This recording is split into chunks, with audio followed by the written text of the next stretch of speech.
Un jour, alors que mon fils regarda la photo du pape Saint Jean-Paul II, il me posa la question suivante.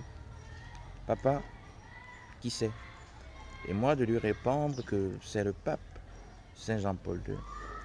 Et il me demanda, c'est quoi un pape? Et moi de lui répondre que le pape, mon fils, pour la communauté catholique, c'est tout simplement le chef des croyants. Mais en plus, pour ces derniers, pape signifie prédisposé à l'autorité et au pouvoir de l'Église. Autrement dit, un pape pour les catholiques, c'est celui qui est éventuellement prédisposé à exercer l'autorité et le pouvoir de l'Église catholique. Autrement dit, de l'ensemble de la communauté. Et lui, sachant que nous étions protestants, de me demander, et nous, avons-nous un pape dans notre communauté? Et moi de lui répondre que mon fils, pour nous, le terme pape renvoie avant tout aux prophètes, aux apôtres, aux pasteurs, aux évangélistes et dans une large mesure aux docteurs. Autrement dit, pour nous, le pape, c'est tout simplement un ensemble de ministères. C'est tout simplement une entité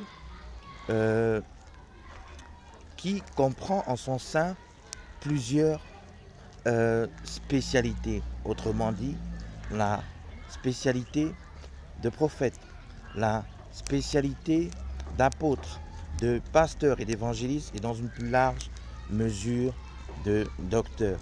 Donc à chaque fois que tu comprendras le terme pape au sein de notre communauté, il faudra savoir que nous faisons tout simplement allusion aux prophètes, c'est-à-dire le P pour les prophètes, le A pour les apôtres, le deuxième P pour les pasteurs, le E pour les évangélistes et comme je disais dans une plus large mesure, le D pour les docteurs de la parole de Dieu. Et lui de me demander, et dans la République, avons-nous un pape? Et moi de lui dire que mon fils, au sein de la République, nous considérons comme notre pape ou nos papes les prédisposés à l'autorité et au pouvoir d'État. Autrement dit, pour les partisans de la République, le terme pape renvoie tout simplement à tous ceux et celles qui sont prédisposés à exercer l'autorité et le pouvoir d'État.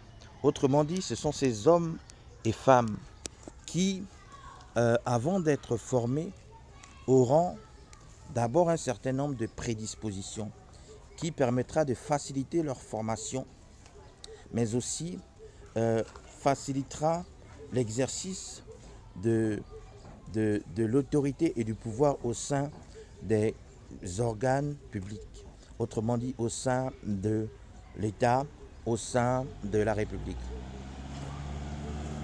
Aussi, toi qui m'écoutes, je voudrais te dire ce matin que lorsque tu écouteras désormais le terme pape, ne te dis pas que c'est un mot vide de sens, mais comprends tout simplement que ce terme a une connotation fondamentale, aussi bien pour les catholiques, aussi bien pour les protestants ou les éveillés, que pour les partisans de la République.